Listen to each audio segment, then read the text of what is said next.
dore ubwo haramanuka uko ndi kumanuka mvuye kuri kaburimbo.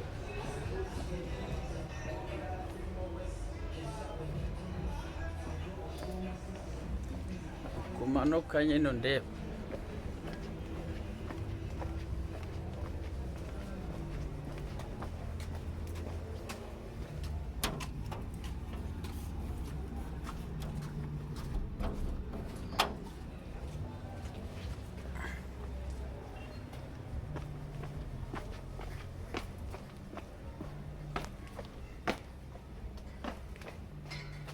dore ubwo bigabana n'iki gipangu ukazamuka ugasubira ku muhanda aho zinavuye kuri kaburimbo.